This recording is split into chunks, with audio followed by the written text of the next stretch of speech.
José, bienvenido a un podcast sobre Bitcoin. Buenos días, Alberto. Gracias.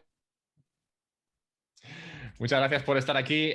Espero que hoy nos adentremos en el mundo de las pensiones y por eso quería invitarte, así que muchas gracias por haber aceptado mi invitación. Si te parece, podemos empezar tratando tu extensa carrera hasta la creación, fundación de Loris. Bueno, yo empecé a trabajar en el plano académico, en el tema de las pensiones, en general, la previsión social, la protección social, pues a raíz de completar mi tesis doctoral, ¿no? En la primera mitad de los años 80 del siglo pasado. O sea que llevo ya 35 años largos de trabajo sistemático, salpicado de muchas otras actividades sobre este tipo de tema.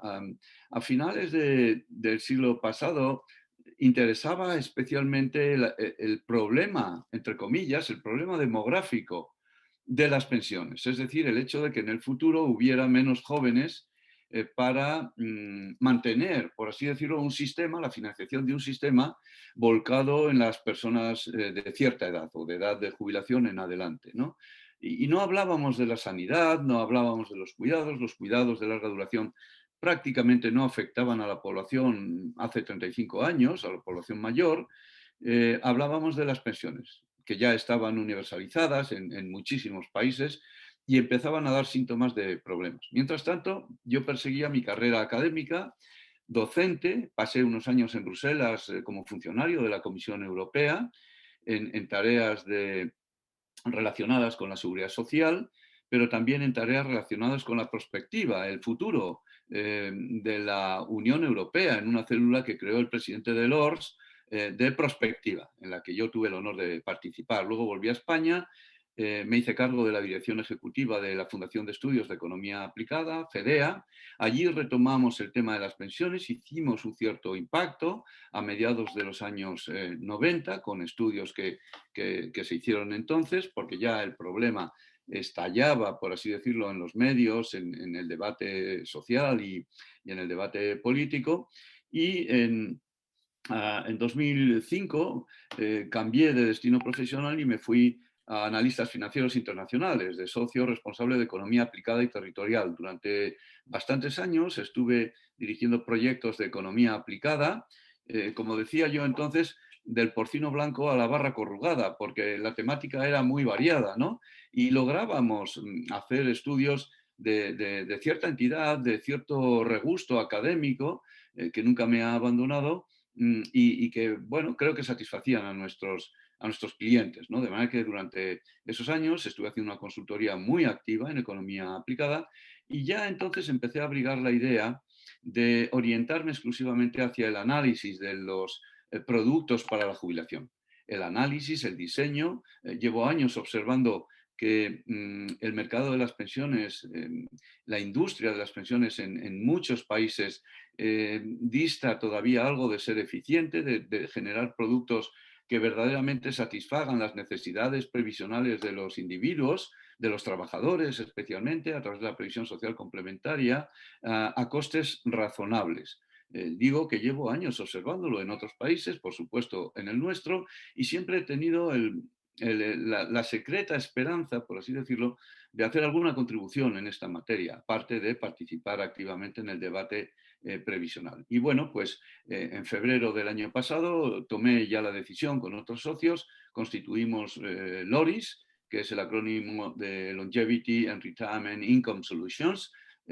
Pues su traducción literal lo dice, buscamos soluciones de renta para la nueva longevidad y para la jubilación que esa nueva longevidad está determinando, ¿no? Que no tiene nada que ver con la jubilación de nuestros padres, ni siquiera de nuestros hermanos mayores, ¿no? De manera que en Loris tenemos la ambición de ayudar a nuestros clientes, que son aseguradores, mutualidades, gestores de activos previsionales, ayudar a nuestros clientes a rediseñar su cartera de productos con soluciones más eficientes, mejor calibradas, que satisfagan mejor y a menor coste las necesidades de los trabajadores españoles en materia de previsión social complementaria. En ese camino estamos. en ese camino estáis y gran camino el que te ha llevado hasta ahí. Muchas gracias por compartir esa parte. Yo tengo una duda sobre las pensiones, bueno, tengo un montón de dudas, pero tengo una específica que es un poco más, digamos, casual. Y es que yo en algún momento leí que la idea de las pensiones nació tras la Segunda Guerra Mundial en Alemania para compensar a los, bueno, a la gran parte del ejército que en ese momento, pues digamos, había perdido parte de su vida laboral y había estado, bueno, y digamos no podía estar, no podía trabajar. Y la idea de la pensión nació entonces para los soldados alemanes. ¿Es eso es verdad?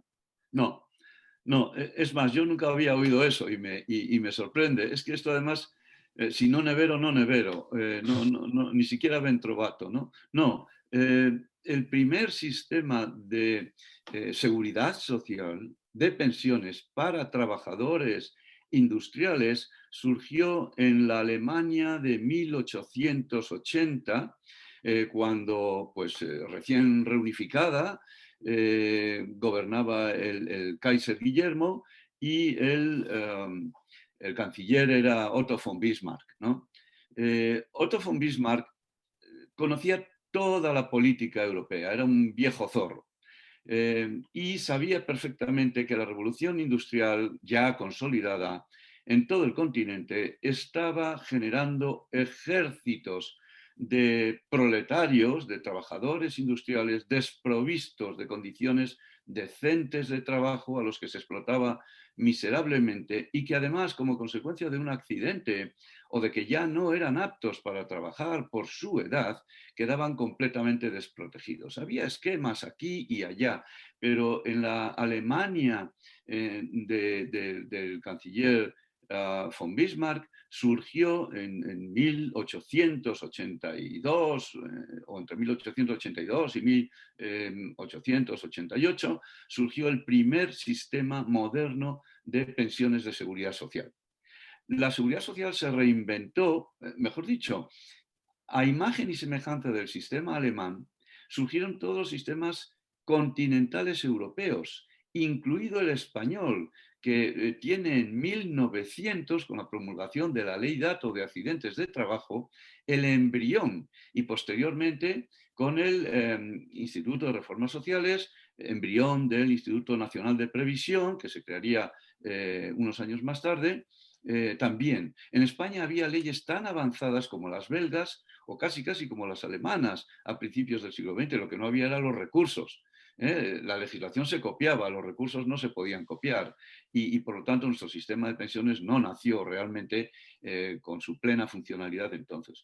En el Reino Unido de la inmediata posguerra, incluso antes de que acabara la Segunda Guerra Mundial, Lord Beveridge escribió un informe decisivo para el Reino Unido, para el estado del bienestar que empezó a desarrollarse en todo el mundo avanzado, ¿no? de la época, y que contemplaba un sistema de pensiones universal que literalmente, traduciendo los eslóganes de la época, cubriría a los trabajadores desde la cuna hasta la tumba, porque había prestaciones de desempleo, había prestaciones por incapacidad transitoria y luego naturalmente había prestaciones por jubilación, por viudedad y por accidente de trabajo, enfermedad profesional o incapacidad permanente, ¿no? De manera que sí, en la posguerra, la Segunda Guerra Mundial, se generalizó un sistema anglosajón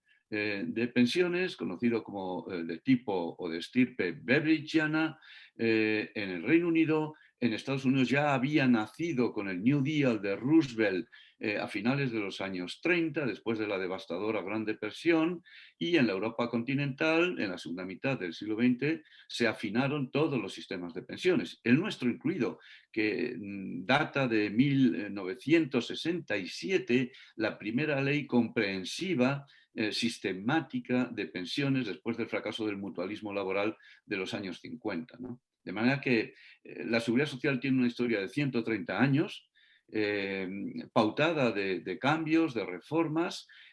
Todos los países del mundo prácticamente tienen un sistema de pensiones, en unos funciona, en otros no, en algunos otros funciona tan bien que puede morir de éxito, y yo creo que la consigna ahora es defender a la seguridad social de sus entusiastas para que no se lo carguen, porque sus enemigos no se lo han podido cargar.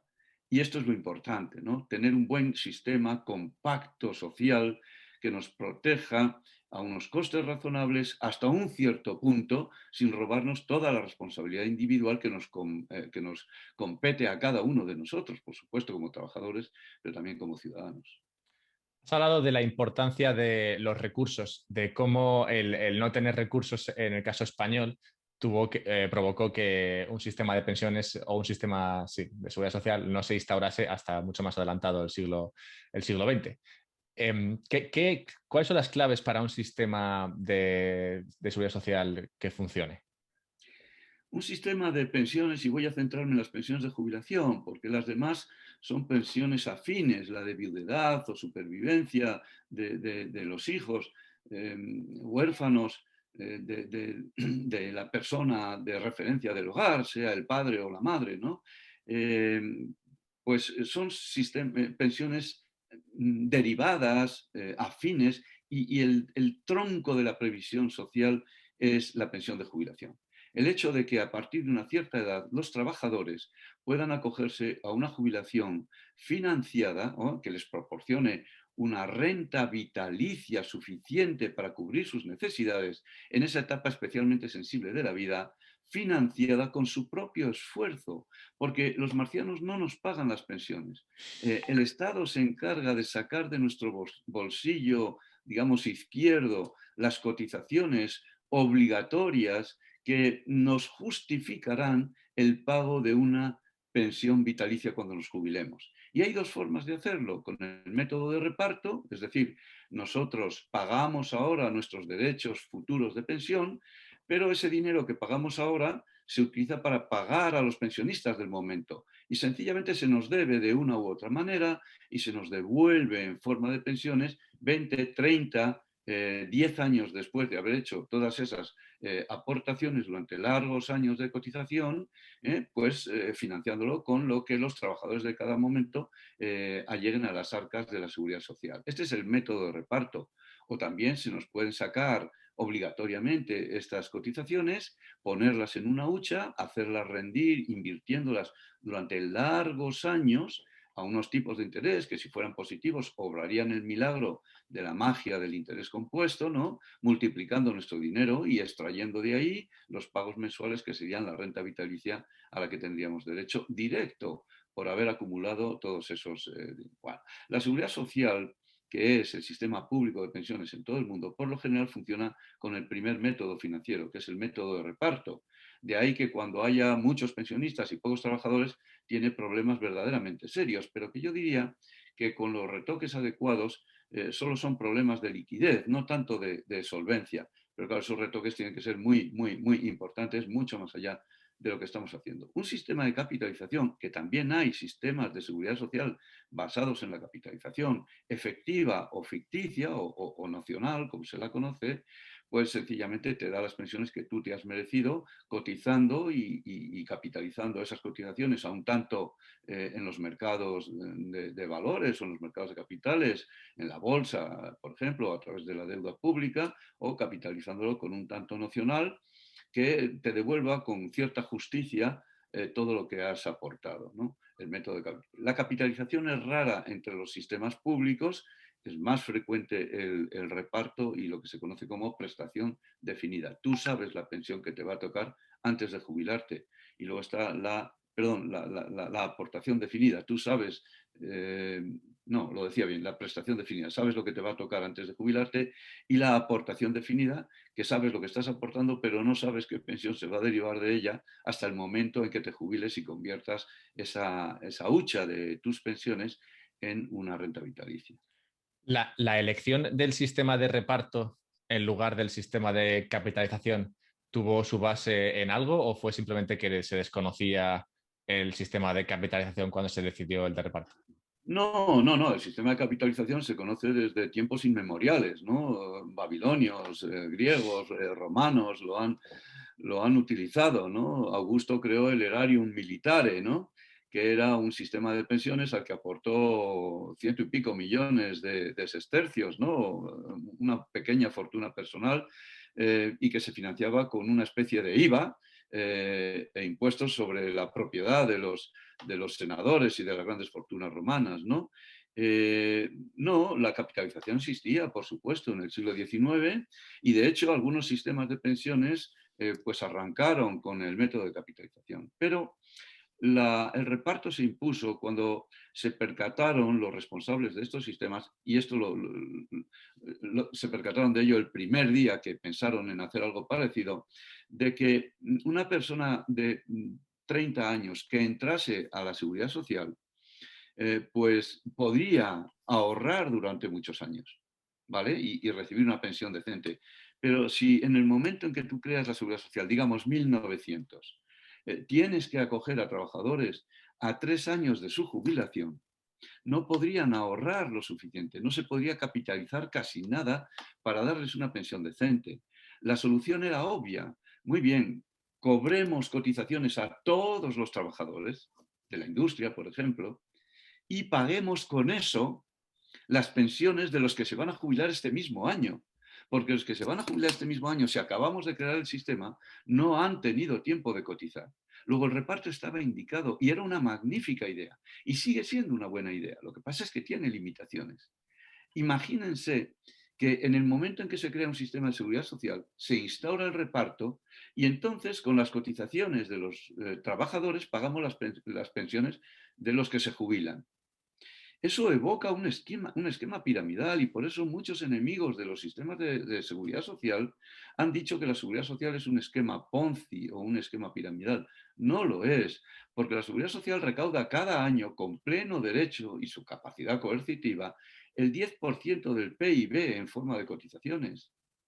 ¿De acuerdo? No tiene que engañar a nadie, sencillamente recauda cada año eso. Y se sabe que eso se dedica a pagar a los jubilados del momento. Un esquema Ponzi se monta cuando pues, aparece cada vez más gente en el club a la que se le paga con el dinero de los primeros inversores, ¿no? No es exactamente esto. Solo que hay un problema. Si la seguridad social te da 2 veces lo que has cotizado y para ello requieres más cotizantes cada año, ¿vale? Pues entonces requieres muchos más cotizantes cada año.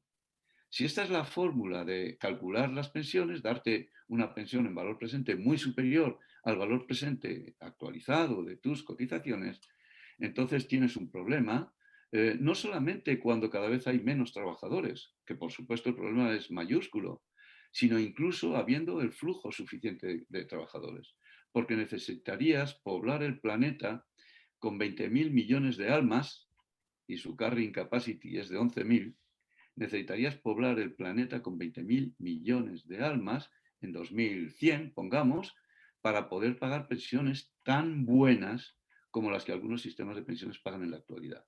Esto es lo que lleva a muchos expertos, yo desde luego soy de esta opinión, a opinar que hay que calibrar bien la fórmula de las pensiones, hacerla más justa desde el punto de vista financiero y desde el punto de vista actuarial, aunque sea de reparto, para evitar tener problemas de huida hacia adelante de este tipo. Porque prometeríamos buenas pensiones, eso sí, pero al final no las podríamos pagar. Y entonces, ¿dónde están esas promesas, no?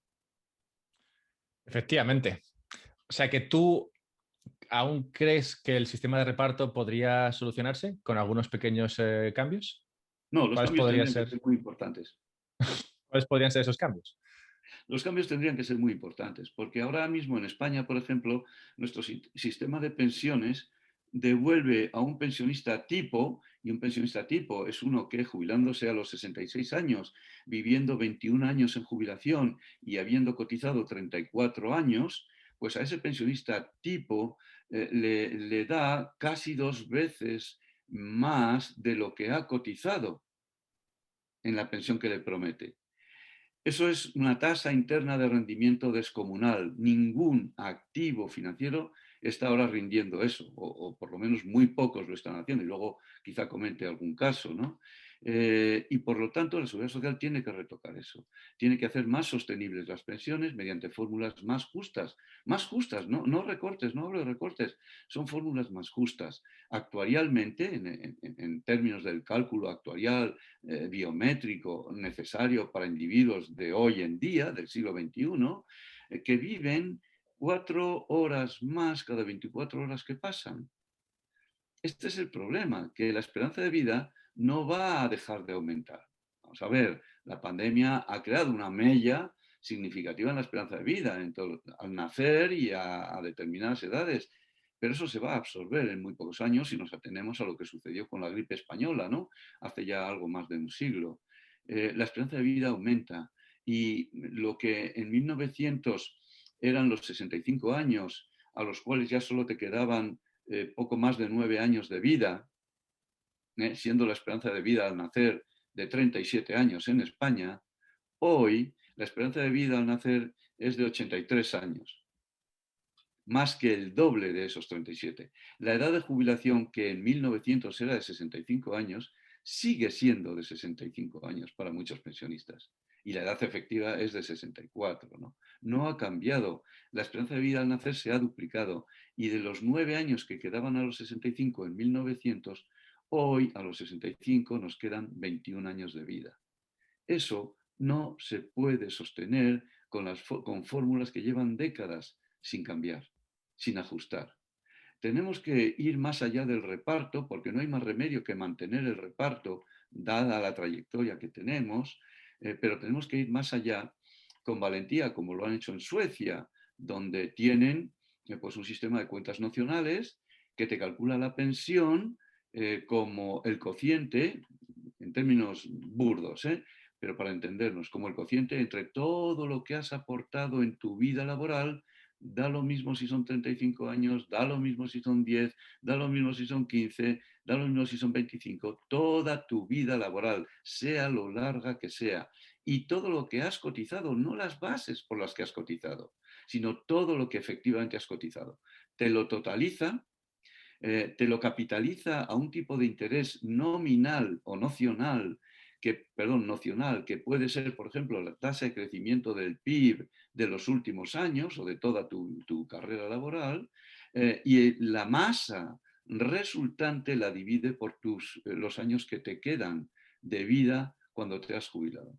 Si esa masa resultante capitalizada son 600.000 euros, 600.000 euros, y te quedan 20 años de vida, lo que te tocan son 30.000 euros cada año. A 14 pagas, pues son 2.000 y pico. ¿Cómo consiguió Suecia? Porque Suecia supongo que partía de un estado de reparto y Sí, luego digamos que pasó a esto. Esto es más un sistema de capitalización. no. La seguridad social sueca sigue siendo de reparto, pero la fórmula de las pensiones es de aportación definida. Y Ah, esto es un sistema, una mezcla de... La seguridad social sueca no puede permitirse, no podía permitirse pasar de la noche a la mañana, ni siquiera con un periodo de transición, del reparto a la capitalización. ¿Qué hizo? Mantenemos el reparto, dijo la comisión de expertos, donde había muchos técnicos. Y tardaron muchos años en ponerse de acuerdo. Todos, no necesitaron hacer el pacto de Toledo, se pusieron de acuerdo valientemente, pero había muchos técnicos, se hicieron muy bien los números. Lo primero que hicieron los técnicos es enseñarles a los sindicatos lo que iba a pasar si no se hacía nada. Y los sindicatos aceptaron entrar en una negociación dura para cambiar radicalmente el sistema. Y, por supuesto, todos los principales partidos políticos suecos, ¿no? Esto fue en los años 90. En el 92, Suecia tenía una crisis más dura que la crisis bancaria que sufrió Estados Unidos y Europa en la gran recesión de 2008, ¿no? En el 92 cambiaron radicalmente muchas cosas en ese país y mantuvieron el reparto porque necesitaban las cotizaciones del momento para pagar las pensiones del momento.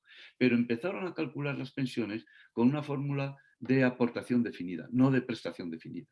lograron rebajar considerablemente el coste, lograron introducir la justicia actuarial, porque la pensión vitalicia ya se calculaba como una verdadera renta vitalicia, incluso generosamente, ¿no? Con la capitalización a las tasas de crecimiento del PIB y de los salarios, de toda la vida laboral de los trabajadores. Y además introdujeron una rama de capitalización pública, pero menor, pequeña, obligatoria, que complementa a la pensión pública también de reparto. Y luego están los planes de empleo de las empresas suecas, cuasi obligadas a dárselos a sus trabajadores. De manera que el sistema sueco ahora mismo es uno de los más robustos que hay en el mundo y pionero. Has comentado uno de los problemas que soluciona este sistema sueco, que parece que soluciona más de uno, que es el tema de la inequidad, que aquí en España parece ser un problema. El hecho de que los pensionistas actuales estén recibiendo más de lo que les tocaría en función de lo que contribuyeron en su día. ¿Eso es un problema? ¿Eso es así?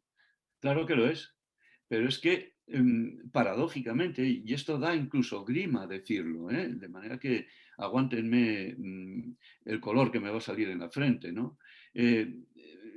Es tremendo el hecho de que los pensionistas que más reciben, como no puede ser de otra manera, a cambio de las cotizaciones que han hecho, son los pensionistas que han cotizado por la base mínima. Paradójicamente, y no es solo un juego de palabras, las mejores pensiones del sistema son las mínimas, porque las pensiones máximas están tan afectadas por los límites establecidos que en términos de lo que han cotizado quienes han cotizado por la base máxima, reciben bastante menos por euro cotizado, siendo la mayor pensión del sistema en términos absolutos, por euro cotizado reciben bastante menos que lo que reciben por euro cotizado los que han cotizado por la mínima. No es un juego de palabras, y si alguien lo toma así es un juego de palabras diabólico, porque lo cierto es que hay millones de pensiones obscenamente bajas que no permiten a sus beneficiarios llegar a finales de mes. ¿Pero por qué? Porque la seguridad social quiere perjudicarles, la seguridad social quiere discriminar a las mujeres. En absoluto. En absoluto. La seguridad social es la mejor instancia de redistribución de la renta, mucho mejor que el sistema impositivo que hay en nuestro país, porque da pensiones decentes, aunque sean muy insuficientes, a millones de personas que con la fórmula de las pensiones, sin los complementos de mínimo, porque han trabajado pocos años o porque durante muchos años han cotizado por bases muy bajas, y esto sucede con los autónomos, no tendrían derecho a pensiones mejores. Y se las da. Y a las mujeres que llegan con un destrozo salarial del mercado de trabajo, porque el mercado de trabajo sí que les impone una discriminación indirecta, no directa, pues son las mujeres las que deciden por las convenciones sociales de las décadas pasadas, son las que decidieron interrumpir sus carreras profesionales para hacerse cargo de, por supuesto, de la crianza de los hijos y de sus cuidados durante muchos años, y cuando reentran al mercado de trabajo lo hacen con un escalón salarial importante, que no es que los empleadores se lo den solo porque son mujeres, se lo dan pues porque entran con la trayectoria y la experiencia con la que entran, mujeres u hombres. Si un hombre hiciera lo mismo que las mujeres han venido haciendo durante décadas, tendría el mismo problema salarial que tienen las mujeres. Y cuando llegas del mercado de trabajo al sistema de pensiones con salarios reducidos porque has tenido que ocuparte de otras cosas, por supuesto, nobilísimas e importantísimas a lo largo de tu vida activa, pues entonces la seguridad social te pone una tirita, te da un analgésico, te pone una pomada sobre esa herida salarial que repara en buena medida, aunque no totalmente, repara en buena medida el destrozo que llega del mercado de trabajo. La seguridad social no discrimina a nadie, no maltrata a nadie, todo lo contrario, hace mucho a favor de los trabajadores que menos han podido cotizar, sean hombres o sean mujeres. Respeta a los géneros hasta el punto de que a las mujeres que viven 4, 5 o 6 años más que los hombres, les paga su pensión vitalicia, y si la pensión de la mujer es exactamente igual que la de un hombre a la jubilación, esta la disfruta durante 5 o 6 años más que un hombre. Esto es justicia actuarial, es más que justicia. La seguridad social está exhausta, lo hace casi todo por nosotros y seguimos pidiéndole que haga cosas. Bueno, hay que reformarla en serio si queremos que las promesas que se hacen de pensiones se puedan pagar.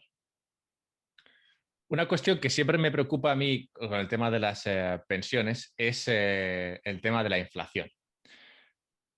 ¿Qué impacto tiene la inflación en el sistema de las pensiones? Porque si yo estoy cotizando hoy y con mi dinero se pagan pensiones hoy, yo estoy cotizando euros buenos, entre comillas, hoy y recibiendo euros malos dentro de 30 años.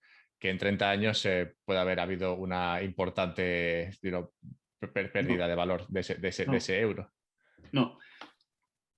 Termina tu pregunta si quieres. No, no, sí, sí, simplemente, sí, valoremos si puedes responder a esta cuestión, ¿cómo influye la inflación al tema de las pensiones? Bueno, por el tenor de tu pregunta puedo responder muy claramente dividiendo el impacto de la inflación en dos fases, ¿no? La fase a la que tú aludías de que cotizas con dinero bueno y 30 años más tarde recibes una pensión calculada sobre una base mala, no es así. Porque cuando la Seguridad Social te calcula tu pensión, tiene en cuenta las bases de cotización, no las cotizaciones efectivas, que este es un truco en el que muy poca gente repara, porque técnicamente es algo tricky, ¿no? Pero coge todas tus bases de cotización de tus 35 años, por ejemplo, la base por la que cotizaste hace 35 años, la actualiza con el IPC observado en esos 35 años, de manera que tu dinero bueno hace 35 años sigue siendo tan bueno cuando te jubilas. O sea, el dinero con el que la Seguridad Social cuenta para calcularte, o la base monetaria sobre la que la Seguridad Social cuenta para calcularte tu pensión cuando te jubilas, 35 años después de haber hecho esa primera cotización y en todos los años sucesivos, está actualizado con el IPC histórico y prácticamente al día, porque solo no se actualizan, lo único que no se actualizan son las bases de cotización de los 2 años previos a la jubilación. ¿Vale? Todos los demás se actualizan. Luego, el dinero sobre el que se calcula tu pensión es tan bueno como el dinero con el que tú empezaste a cotizar. Esta es la primera fase. La segunda fase consiste en que a ti te dan, pongamos, 1.500 euros de pensión, 14 pagas mensuales al año, 14 pagas al año, perdón, y como no te lo actualicen con la pensión cada año, si hay inflación, pues vas a tener un problemilla. Si no hay inflación y si hay deflación, no vas a tener un problema. Todo lo contrario. ¿eh? Va a estar muy La bien. inflación fastidia mucho a los acreedores, pero beneficia enormemente a los deudores. Sí. ¿Vale? Bueno, lo justo es que te actualicen la pensión cuando sube el IPC, que te la actualicen al alza, y que te actualicen a la baja tu pensión cuando baja el IPC. Parece que ahora el ministro Escrivá, y eso lo aplaudo, habla de un mecanismo simétrico de actualización, que si suben los precios te sube el montante nominal de tu pensión ya causada, estamos en la fase 2 del impacto de la inflación, ¿vale? Ya causada. Pero si la inflación baja, si la inflación es negativa, perdón, si la inflación es negativa, que sería deflación, pero deflación llamamos a una caída sistemática de los precios durante varios años, ¿vale? Entonces vamos a seguir hablando de inflación negativa para un año puntual, ¿no? Si la inflación es negativa, tu pensión debería de caer para preservar el poder adquisitivo, porque si no, tu poder adquisitivo aumenta injustamente, porque a los trabajadores no les hacen eso, injustamente, ¿no? Entonces yo creo que la simetría es justicia, la corrección cuando los precios suben, la corrección y el mantenimiento del poder adquisitivo es también justicia, aunque hay que tener en cuenta que esa justicia nos está saliendo caro y solo podremos actualizar las pensiones con el IPC cuando tengamos los recursos para ello, ¿no? De manera que hay que tener cuidado con esos temas. Sí, yo aquí la pega que vería sería el confiar en el IPC como la vara de medir la inflación, que podría estarse sujeto a debate. Yo veo, por ejemplo, el incremento en precios en cosas como la vivienda o la educación y no veo ese incremento reflejado en el IPC. Así que sí, es posible que según qué cosas como las patatas y el pan no me suban, pero claramente otra serie de cosas que también demando sí que suben y digamos que su reflejo en el IPC no está tan claro. En un espacio de 35 años durante la cotización y en la segunda etapa los otros 20 años cuando ya he terminado de cotizar, digamos que son 55 años en los que he estado, en los que dependo de ese IPC, en el cual un desvío del 2% ya me quitaría probablemente el 50% de mi poder adquisitivo. Así Bueno, que ya, pero entonces este no sería un problema de los pensionistas, sería un problema en general de todas las personas que necesitan que sus ingresos se actualicen con el coste de la vida. Si el IPC mide mal el coste de la vida, apaga y vámonos, porque eso perjudica a los pensionistas, perjudica o beneficia, porque tendríamos que ver cuán mal lo mide o cuán bien lo mide, cuánto se pasa o cuánto se queda corto, ¿no? Perjudicaría a los trabajadores, perjudicaría a los rentistas, a personas que viven del alquiler de 2 o 3 pisos que tienen, cuya familia o ellos mismos se han esforzado en ahorrar para adquirir y poner en alquiler, ¿no? Perjudicaría la inflación, si está mal medida, a todo el crédito comercial, que a veces tardan meses y meses en pagarte el trabajo que has hecho para un cliente, ¿no? Si eres proveedor de una cadena de supermercados y no te pagan hasta pasados 180 días, ¿no? Pues de nuevo la inflación te perjudica porque eres acreedor y en esa deuda el que sale beneficiado es la cadena de supermercados, ¿no? La inflación es lo menos malo, el IPC, perdón, es lo menos malo que tenemos para medir el avance del coste de la vida. Pero tú has aludido a elementos que unos están y otros no están en la cesta de la compra. Por ejemplo, la educación y la sanidad están en la cesta de la compra. Pero es que la educación y la sanidad en nuestro país es gratuita para la inmensa mayoría de los españoles. Desde luego la sanidad es gratuita para los trabajadores, es gratuita para los pensionistas, es gratuita para sus dependientes, sus familiares, ¿no? Y lo que entran en el IPC es la sanidad privada, que hay millones de españoles que compramos sanidad privada. Y yo te puedo decir que las pólizas que tengo desde hace años son muy modestas y no se ven apenas afectadas por la inflación, porque los servicios que recibo son incomparablemente más valiosos de la sanidad privada. Y a la vez, pues esos millones de españoles que tenemos sanidad privada o un seguro privado, no atascamos la seguridad social que puede prestarse mejor, perdón, no atascamos al Sistema Nacional de Salud o a nuestro sistema autonómico, cuyos servicios pueden prestarse más cómodamente a las personas que no podrían o no desearían permitirse un modesto seguro privado, ¿no? La sanidad entra en la cesta del IPC en la medida justa. La educación ni te digo, ni te digo. Pero es que la vivienda es un activo. La vivienda no es un bien corriente, ¿vale? Luego, la vivienda no puede entrar en el IPC. La vivienda sí, no puede entrar en el IPC de la misma manera que no entran los bonos del Estado que compras o que no entran las acciones que compras ¿Hay inflación de activos? Ya lo creo. Ya lo creo. Fíjate, los tipos cero o negativos. Eso quiere decir que ha habido una hiperinflación en el precio de los activos, en el precio de los bonos, en el precio de las acciones.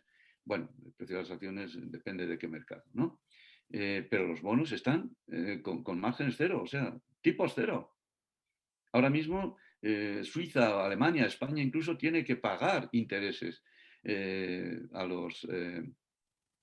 tiene que pagar, perdón, recibe intereses, sí. los que compren bonos españoles, alemanes Pagan, o pagan por el suizos derecho a pagan tener un bono, a sí. los tesoros, ¿no? Que los emiten, ¿no? Es algo verdaderamente extraordinario, ¿no? No, no, el IPC es lo menos malo que hay para medir el avance del coste de la vida y la cuestión está en cómo aplicarlo a unos colectivos u otros. Pero es que como empecemos a definir la cesta de los pensionistas difiere de la cesta de los trabajadores, pues claro, faltaría más que no difiriese. ¿Qué es mejor? ¿Que los pensionistas tengan una cesta propia? Este es un debate de décadas y no se ha resuelto. No se sabe qué es mejor. ¿De No se acuerdo? sabe qué es mejor porque como muy bien aludías, claro, tú tienes una serie de costes en tu vida, yo tengo otra serie de costes, nuestro vecino tendrá otra serie de costes y por eso supongo que yo tengo bastantes problemas aceptando el IPC como medida de la inflación. Pero sí, es una cuestión que es Pero ¿qué sugerirías, difícilmente Alberto? ¿Qué se sugerirías, resuelve. Alberto? ¿Qué No, claro, sugerirías, Alberto? yo no podría sugerir nada. Sugeriría simplemente que el IPC no se puede usar como medida de la inflación. Pero algo tienes que usar para actualizar un pago mensual por los avances en el coste de la vida. La medición del coste de la vida no es un asunto sencillo y todos los institutos de estadística de todos los países practican la misma metodología, porque estas metodologías son comunes, desde luego, en Eurostat, pero también bajo el paraguas de las Naciones Unidas, ¿no? De su programa estadístico. Es lo menos malo que hay, ¿no? Es que no se El, puede dejar de actualizar ciertas el, magnitudes económicas. ¿Te parece que el problema podría estar aquí en que la base monetaria se devalúa? Es decir, si tuviésemos un sistema en el cual tú tuvieses, te pagasen en oro y tú vivieses toda tu vida en oro, no te verías afectado por la inflación. El oro históricamente ha mantenido su poder adquisitivo, entonces no tendrías por qué preocuparte de si el IPC mide correcta o No, incorrectamente la inflación. el oro no ha mantenido su poder adquisitivo. El poder, el valor de la onza de oro varía constantemente, oscila constantemente. Es una commodity más, es verdad que muy peculiar. Se abandonó el patrón oro, pues hace un siglo o más, 50 medio siglo, años, ¿no? sí, No, pero es que luego se mantuvo la convertibilidad en oro, sí. ¿vale? Se abandonó el patrón oro, se pasó a dinero fiduciario, pero convertible. Tú ibas con una nota bancaria de un banco central respetable y estaban obligados a convertírtela en oro. Eh, en 1971, creo que fue el presidente Nixon, no recuerdo, pero se acabó Sí. la convertibilidad del dólar. Y ahí nació el dinero plenamente fiduciario. 9, en condiciones normales, en la crisis financiera se alteró mucho esta ratio, pero 9 de cada 10 unidades del dinero que circula, incluyendo los depósitos bancarios, que es dinero a la vista, ¿no? Al portador, pues 9 de cada 10 es dinero creado por los bancos comerciales y solo 1 de cada 10 es dinero de alto poder creado por los bancos centrales, base monetaria, ¿no?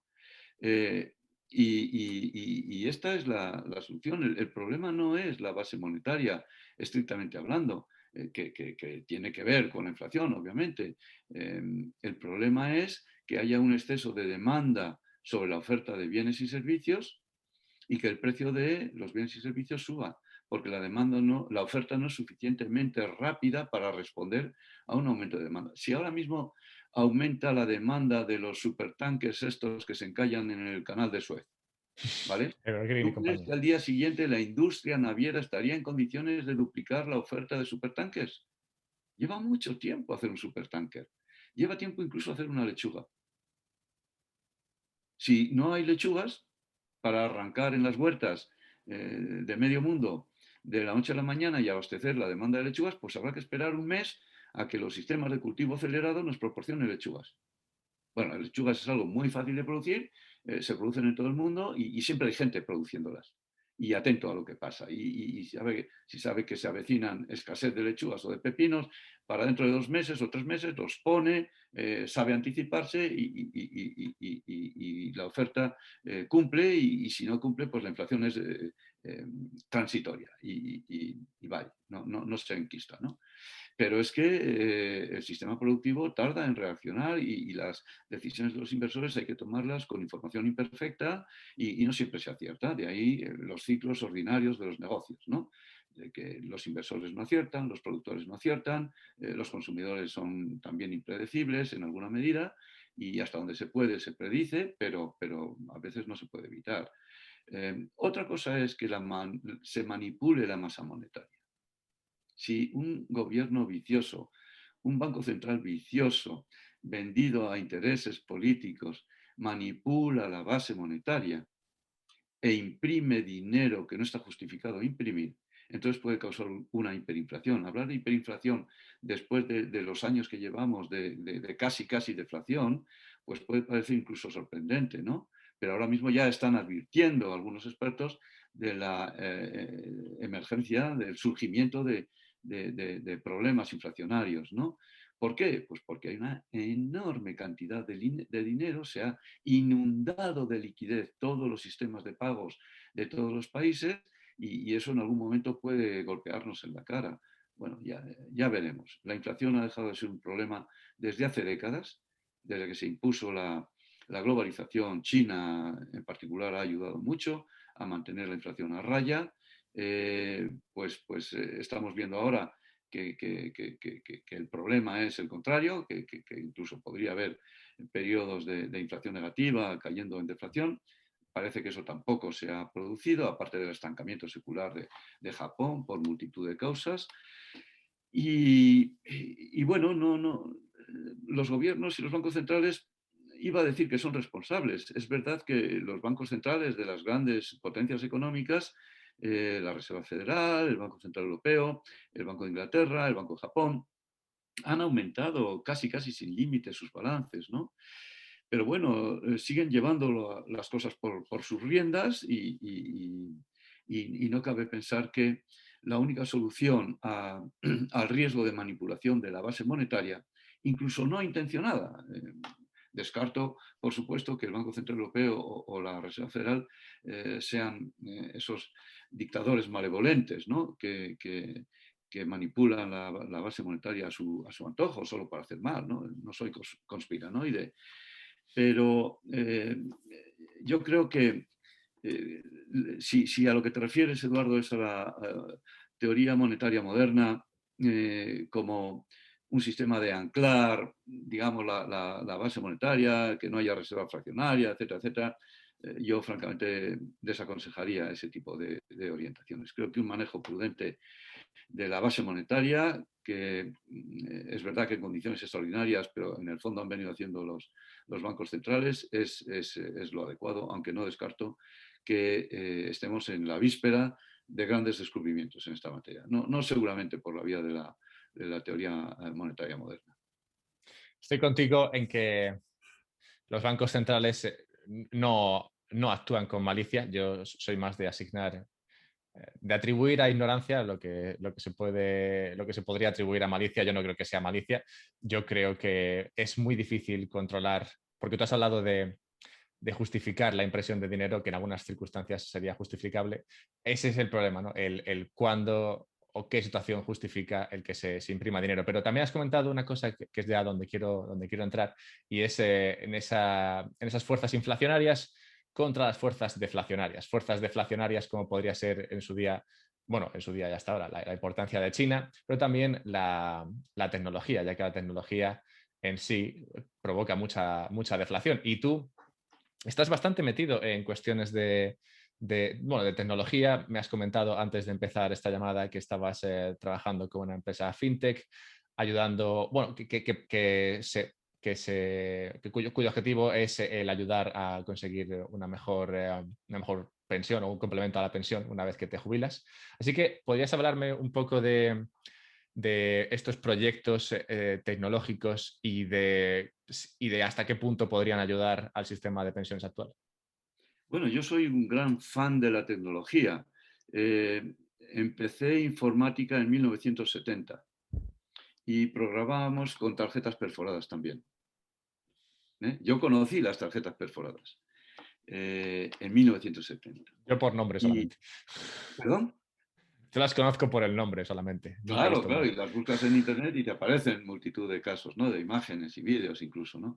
Bueno, pues eh, yo admiro la tecnología, admiro la ciencia detrás, admiro a los tecnólogos y creo que es un complemento indispensable en cualquier actividad económica. No hablo ya de empresas digitales, que no pueden serlo todas, con que haya un buen puñado basta. Hablo de empresas digitalizadas. Todas las actividades económicas, todas van a acabar estando digitalizadas. Por una sencilla razón, porque las que no quieran digitalizarse van a desaparecer. Y por lo tanto, se puede enunciar este teorema y demostrarlo por reducción al absurdo, ¿no? O por negación. Todas van a estar digitalizadas o no van a estar.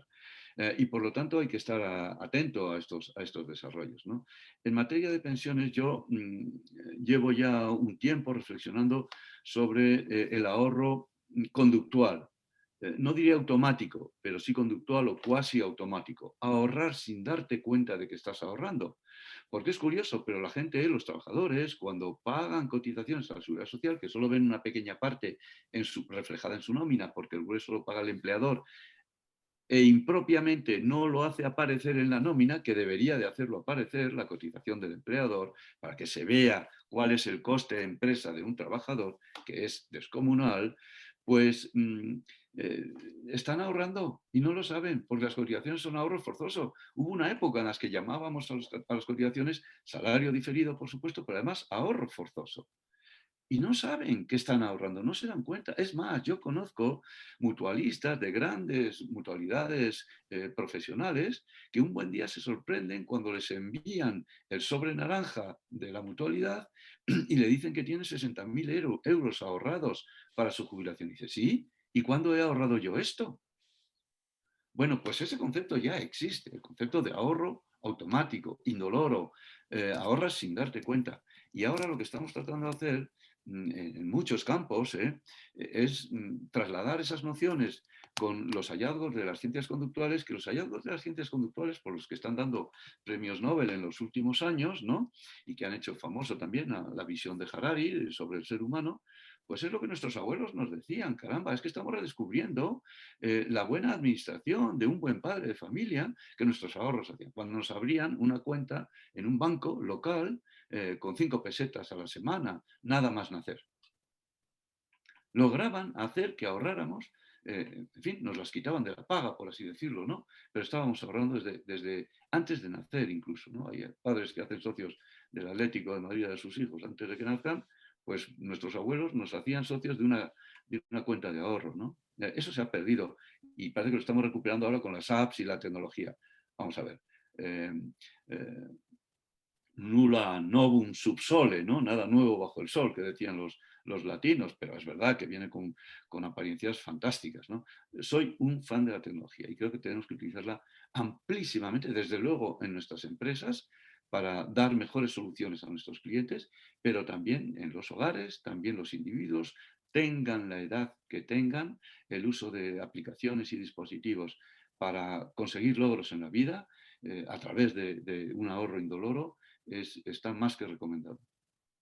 He jugado la baza del oro antes para ir tentando el terreno, pero ahora que estamos ya en la tecnología, te quiero preguntar abiertamente por tu opinión acerca de algo como Bitcoin. ¿Qué opinas?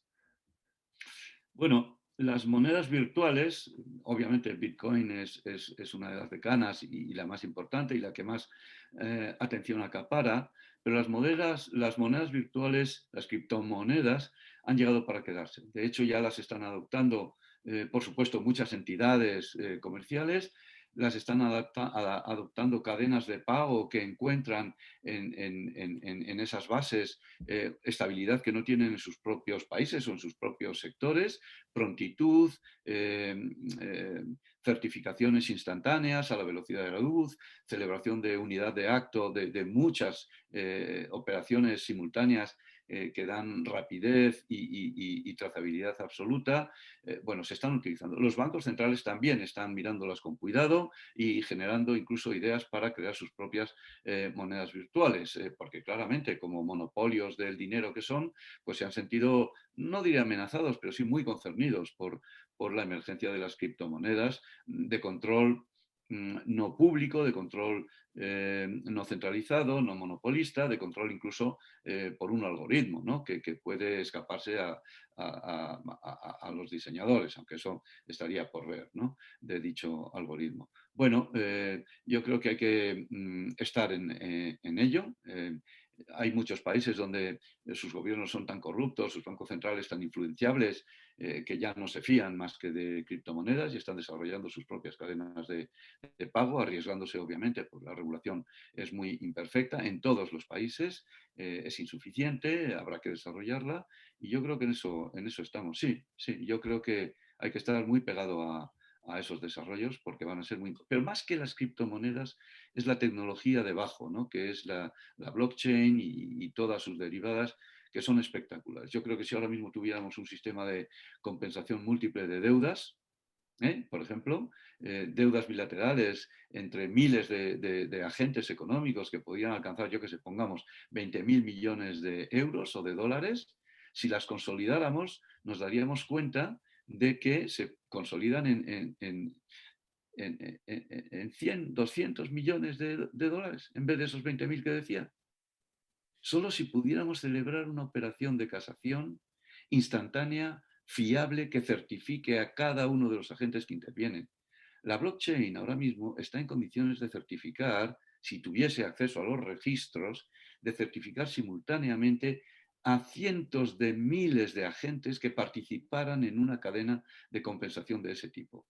En cuestión de segundos, una vez certificados, se operan los pagos y finalmente se operan las casaciones, ¿no? El clearing, y finalmente solo se operan los pagos entre los pocos agentes de esas docenas de miles que tuvieran que hacer frente al cruce de pagos directo, ¿no?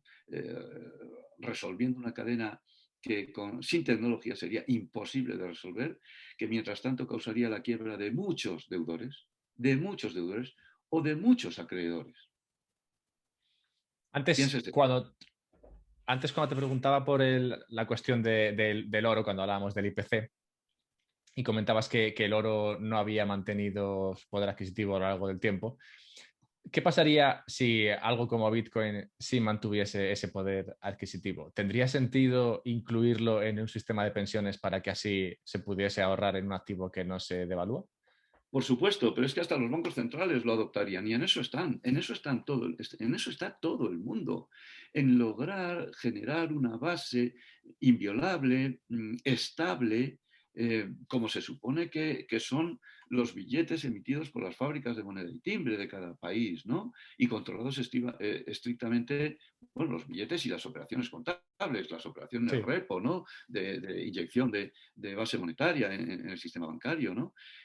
Eso está muy férreamente controlado y no deja de ser una operación analógica, pero está muy férreamente controlado. Estoy convencido de que la contraparte tecnológica, blockchain y demás, se va a encontrar tarde o temprano, de que los reguladores lo sancionarán y de que, bueno, se encontrará la forma de lograr eso, ¿no? Eh, Porque ahora mismo pues ya ven cómo está el Bitcoin, ¿no? Yo no me dedico a ver cada día cuál es su cotización, pero lo último que oí fue 60 y tantos mil dólares, ¿no? Por pieza.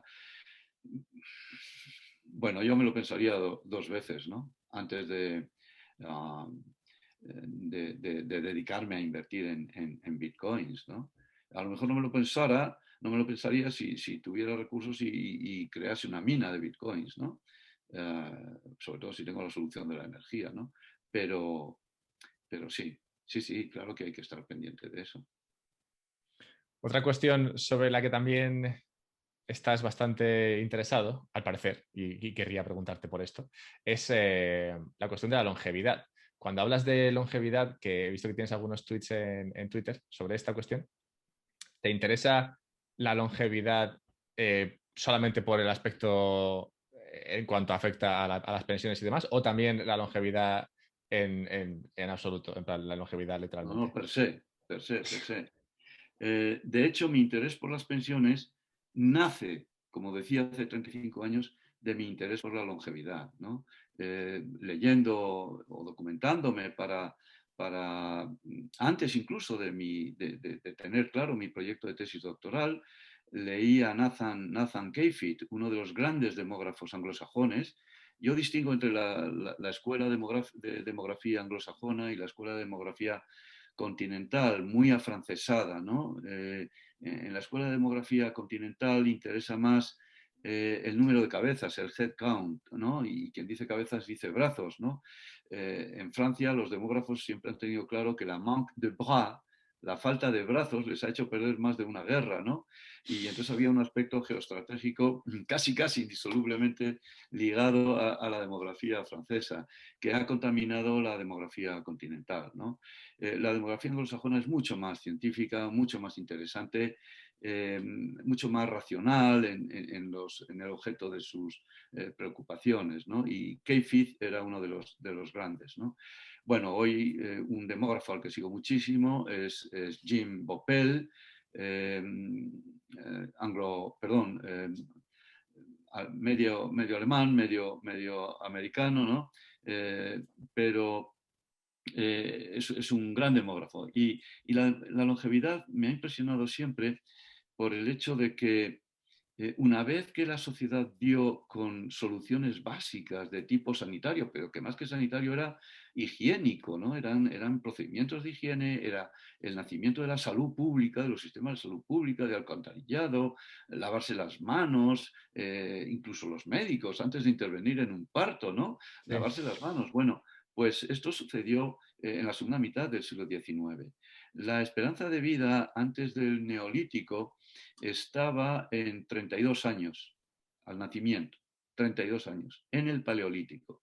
Con el neolítico bajó, curiosamente, porque la domesticación de plantas y animales redujo la riqueza de la dieta, entre otras cosas, pero también porque la acumulación de excedentes y el mayor tamaño de los asentamientos humanos trajo muchos conflictos. La sociedad se jerarquizó, empezó la guerra en condiciones, permítanme este sinsentido, empezaron los conflictos ya, la innovación en materia bélica y la esperanza de vida bajó como consecuencia de la revolución neolítica, en 1 o 2 años, está documentado. Pero luego remontó un poquito y se mantuvo estancada hasta los 40 años. eh, a los 40 años se mantuvo estancada en todo el periodo histórico hasta el asentamiento de la revolución industrial, la consolidación de la revolución industrial a mediados del siglo XIX. A partir de ahí despegó de manera espectacular. Espectacular. Ese fenómeno me interesa. Me sorprendía muchísimo que en todo este periodo de explosión de la longevidad, la edad de jubilación no ha cambiado ni un mes. Ni un mes. Digo, pero ¿qué estamos haciendo aquí? Nos llueve maná del cielo en forma de tiempo añadido a nuestras vidas y seguimos tirándolo por la borda, eso sí, de un crucero, acudiendo raudos y veloces a la jubilación en cuanto nos la hacen posible. Tanto odiamos nuestros trabajos, nuestros jefes, nuestros subordinados, nuestros compañeros, las empresas en las que trabajamos, tanto odiamos todo eso como para querer jubilarnos cuanto antes. ¿Qué está mal aquí? Deberíamos estar trabajando hasta los 75, pero felices y contentos. Y no lo estamos haciendo. De esa forma haríamos las pensiones sostenibles, al mismo tiempo suficientes, porque claro, no es lo mismo cobrar una masa de pensiones en 22 años que en 10. Imagínate lo que podrían subir las pensiones mensuales. Esto es lo que la gente no entiende. No entiende que los sistemas de pensiones son insostenibles porque vivimos cada vez más. Se creen que es porque no nacen niños. Eso es una estupidez. Los niños tienen que nacer por razones obvias, pero no es el problema. El político que aboga por más natalidad para resolver los problemas de las pensiones es el verdadero enemigo de las pensiones. Las va a acabar convirtiendo en un esquema Ponzi, porque cada vez necesitarás más niños para pagarte pensiones tan generosas, cuando la gente se resiste a jubilarse después de los 60. Que hay mineros, ya lo sé, ya sé que hay mineros. Primero, cada vez menos, va a dejar de haberlos. Y segundo, que los mineros no se les obliga a jubilarse a la edad legal. ¿Dónde se les obliga a jubilarse? Cuando yo digo que hay que jubilarse más tarde y me saltan con que hay mineros, de verdad me pongo furioso, procuro disimularlo. Pero es que esa respuesta es demagogia quinta esencial. Ya sé que hay mineros y Pasa también mucho. sé que cada vez menos. Y también sé que cuantos menos haya, mejor para ellos. Porque la mina mata más que la vacuna. La mina mata. Y parece que no queremos entenderlo. No estamos desarrollando nuestros sistemas laborales a la altura de las posibilidades que tenemos. 4 horas cada 24 es un fenómeno apabullante. Y eso es lo que me fascina de la longevidad. Si la longevidad hiciese ruido o doliese, nos despertaríamos llorando todas las noches. 4 horas cada 24. ¿Crees que podemos vivir otro incremento en la longevidad como el que se vivió en la Revolución Industrial? Por supuesto que sí. No necesitaremos volver a lavarnos las manos, ya nos las lavamos todos los días. No necesitaremos volver a hacer el alcantarillado, que convendría mejorar algunas redes. Eso ya está hecho. Pero vamos a encontrar soluciones que produzcan efectos similares. Esta es la tesis de Jim Boppel. Vamos a encontrar soluciones que provoquen efectos similares, si no más intensos. Hay cada vez más científicos que no creen eso del límite absoluto de la vida humana en 120 años. Hay muchos que creen en eso. Bueno, pues hay otros tantos que no creen en eso. Yo no creo en que la vida humana tenga un límite. Yo creo que si resolvemos esa enfermedad que es el envejecimiento, que es como Aubrey de Grey la denomina, si resolvemos esa enfermedad que es el envejecimiento, podremos vivir muchos años más. Si lográsemos estabilizar las probabilidades de muerte que observamos hoy a los 25 años, si las lográsemos estabilizar para el resto de nuestra vida, viviríamos más de 1000 años. Nos moriríamos, pero habríamos vivido 1000 años. Aubrey de Grey dice que la persona que ha de vivir 1000 años ha nacido ya, lo dice desde hace lustros y sigue diciéndolo. Y yo creo eso. En los laboratorios ahora mismo, se están testando soluciones para revertir la longevidad, para hacerte más joven en términos biológicos de lo que eres, no de lo que dice tu DNI, que el DNI ya no refleja esa realidad, sino de lo que eres, revertir la longevidad. Y en esos laboratorios están las bases de los medicamentos que van a cronificar enfermedades como el Alzheimer.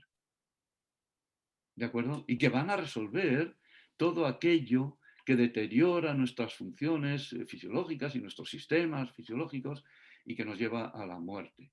El periodo de senectud, es decir, el periodo en el que pasa todo eso que nos lleva a la muerte, se produce, como es obvio, por definición, al final de nuestra vida.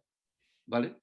Si nuestra vida aumenta, ese periodo se va desplazando con el aumento de la vida. Y los gastos en los que se incurre por los cuidados que necesitamos en ese periodo de senectud, no aumentan.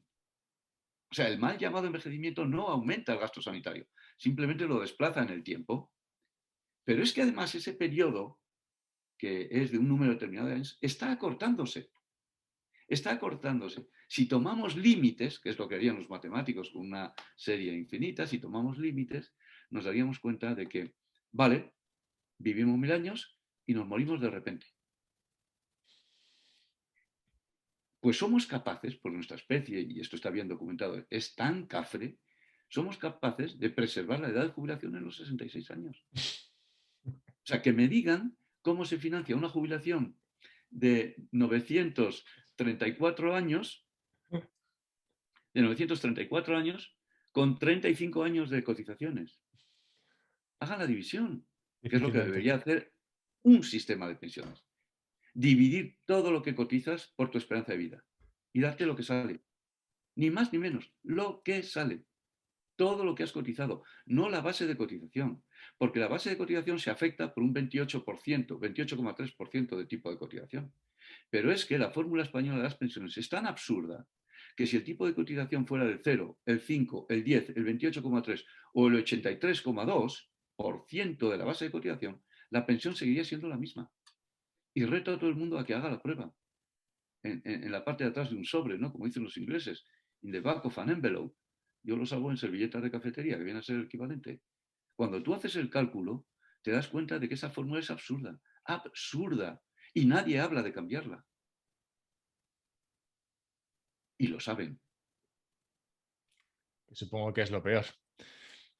Bien, para terminar, una pregunta que me ha surgido mientras hablabas de todo esto, y es, si tú pudieras vivir 1000 años, ¿tú vivirías 1000 años? Sí. A mí se me haría largo, creo. ¿Qué va? ¿No crees que A casi perdería nadie la se le hace gracia? larga, a casi nadie se le hace larga la vida. Las Pero son anécdotas 1000 que podemos años. tener, es igual, las anécdotas que podemos, por una razón que te voy a decir, y que no es una proposición científica, ni mucho menos, no tengo esa capacidad y no creo que exista la capacidad de establecerla como verdad científica. Las anécdotas que recabamos en nuestros círculos familiares de gente que está harta de vivir son escasísimas. Pero la gente se queja de su vida constantemente. Qué asco de vida, ¿no? Yo creo que a cada edad, y esto ya lo decía Cicerón en De Senectute, a cada edad generamos una conciencia interna, pero íntima, no de esas que tuiteamos, una conciencia íntima de aceptación de lo que cada edad conlleva. Cada edad no conlleva los mismos placeres, ni las mismas obligaciones, ni las mismas fortalezas, pero conlleva las propias de cada edad. Y el ser humano lo sabe. De alguna forma lo sabe. ¿De acuerdo?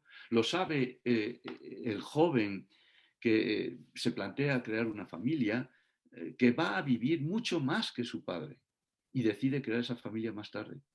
Es verdad, los alquileres, el puesto de trabajo, lo que sea. Hoy los 20 años equivalen a los 16 míos. Yo tengo 70, cumplo 70 este año. Los 20 años de hoy equivalen a los 16 de cuando yo era joven. Entonces, ¿qué queremos? ¿Que un chaval o una chica de 20 años sean tan responsables como éramos nosotros a nuestros 20 años? No, no, por la sencilla razón de que median 40 años entre ellos y nosotros. Y su esperanza de vida ha aumentado en 2 años cada década, como mínimo, en 8 o 10 años. Y entonces un chico de 20 años hoy, la probabilidad de que sea un niño de 13 o de 14 es elevada. No te voy a decir muy elevada, pero es elevada. Si no, ¿cómo aguantaríamos a nuestros hijos adolescentes si no es sabiendo en el fondo, aunque no lo queramos reconocer, que son mucho más infantiles que nosotros a su edad? Es que cada edad desarrolla, dentro de la sabiduría exigible a cualquier ser humano, no hace falta ser premio Nobel ni candidato a ello, ¿no? Pero tampoco un zote. Es decir, algo de esto tenemos que tener ya bien establecido en nuestra conciencia íntima, ¿no? Se adapta. 1000 años, claro que sí. Estoy seguro, pero vamos, eso no va a suceder mañana, ni dentro de 200 años. Bueno, quién sabe. ¿Quién sabe? José, muchísimas gracias por todo lo que has transmitido aquí. He de confesarte que yo tenía muchas preguntas preparadas acerca de la cuestión del sistema de capitalización. Cuando he descubierto que ese sistema apenas es usado, he tenido que descartar muchas de ellas, pero esto me ha servido para aprender efectivamente cómo funciona el sistema de pensiones en España y en tantos otros países Bueno, y cuáles son los problemas que existen. pero mira, Alberto, a propósito de lo que dices y por apurar un minuto más, Holanda tiene un sistema en el que la seguridad social solo te da el 30% del último salario y es de reparto, pero solo te da el 30%. El 70% del último salario, y esto hace una tasa de sustitución del 100%, que es la más elevada del mundo, el 70% de tu último salario te lo da un sistema obligatorio de pensiones de empresa de capitalización. Holanda tiene casi 2 veces el PIB en ahorro previsional. Invertido en activos financieros, fundamentalmente, que son deuda pública y acciones. 2 veces su PIB. En España, las reservas matemáticas y los planes y fondos de pensiones que tenemos apenas cubren el 25% del PIB. Y está invertido de aquella manera, es verdad. En deuda pública, en la bolsa europea, mundial, el IBEX, en fin. El IBEX. Ahí andamos, Ahí ahí andamos. andamos. Pero la capitalización es muy importante. En los países avanzados, más importante que la seguridad social, en términos de las pensiones que proporciona a los trabajadores.